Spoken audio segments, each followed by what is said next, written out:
Ito ay rated SPG. Striktong patnubay at gabay ng magulang ang kailangan. Maaaring may masiselang tema, lengguwahe, karahasan, sexual, horror o droga na hindi angkop sa mga bata. Malakas na ang loob ni Sabrina. Handa na siyang ipagtapat ang mga kawalang-hiyaan at masasamang plano ni Renan laban sa magkapatid na Era at Lilet. Makikipagkita na si Sabrina kay Lilet. Abangan natin sa Lilet Matias, Attorney at Law. Malaki ang duda ni Lilet kay Sabrina. Alam ni Lilet na nag-resign na si Sabrina sa Keystone pero hindi mapagkaila kay Lilet na loyal si Sabrina kay Renan dahil matagal na siyang naging sekretarya nito. Paano kung katulad lang siya noon na naging prank caller para siraan si Renan na naging sanhi ng tuluyang paghihiwalay nilang magkapatid? Ang hindi alam ni Lilet ay si Sabrina rin ang babaeng naging prank caller niya noon. Pero mapilit si Sabrina dahil sabi niya wala siyang ibang kilalang matalino, mabait at mapagkakatiwalaang abogado, kundi si Lilet lang. Ipinauubaya ni Sabrina ang lahat ng nalalaman niya kay Renan dahil sa sigurado si Sabrina na mapagkakatiwalaan niya si Lilet. Ligtas ang mga isisiwalat niya rito tungkol kay Renan. Hindi man sigurado si Lilet ay pumayag na rin siya na makipagkita kay Sabrina dahil nararamdaman ni Lilet na totoong nangangailangan si Sabrina ng tulong.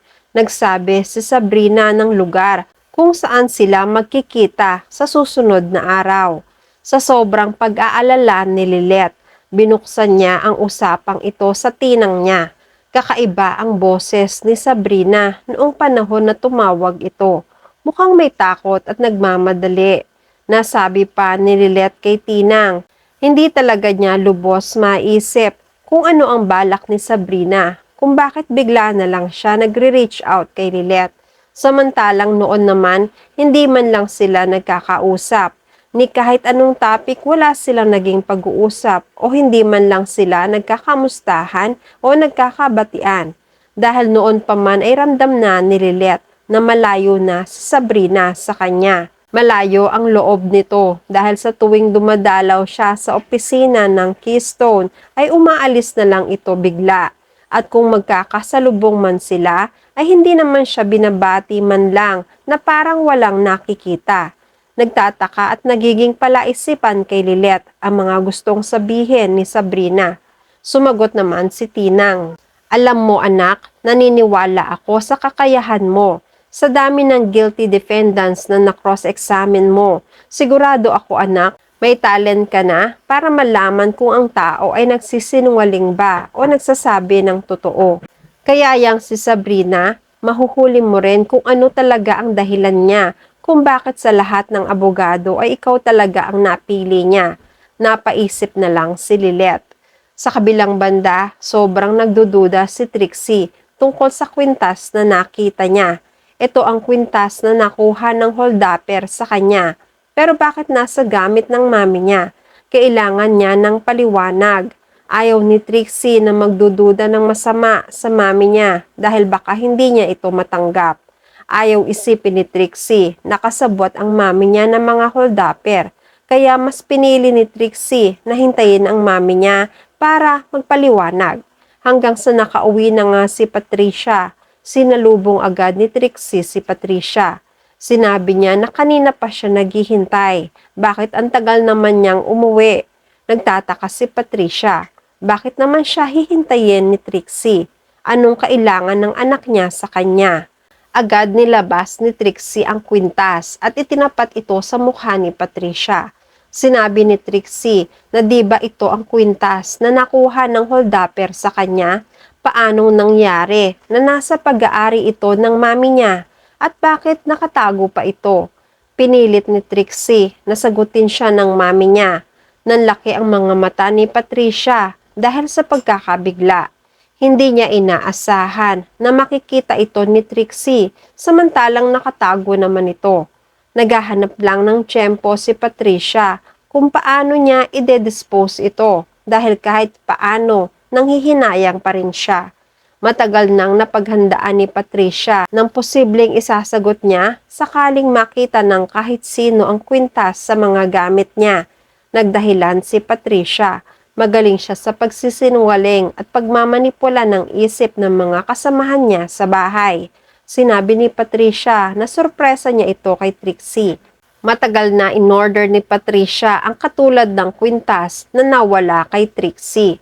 Talagang nagpasadya siya ng kwintas na katulad ng kwintas dahil alam ni Patricia kung gaano kahalaga ito kay Trixie.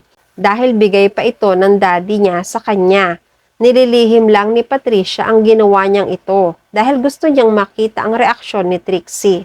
Humahanap lang ng timing si Patricia para sana maibigay ito sa anak. Sigurado si Patricia na matutuwa si Trixie. Kaso naunahan na siya ni Trixie. Hindi na ito sorpresa.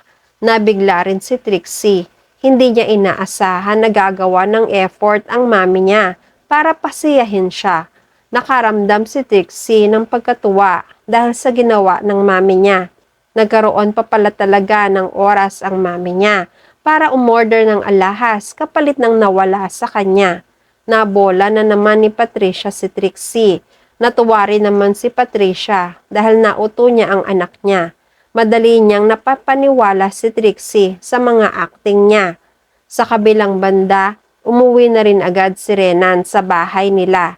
Hinahanap niya si Sabrina.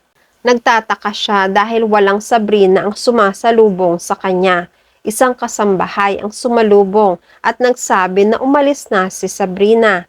Sinabi rin ng kasambahay na may narinig siyang kausap si Sabrina sa cellphone nito.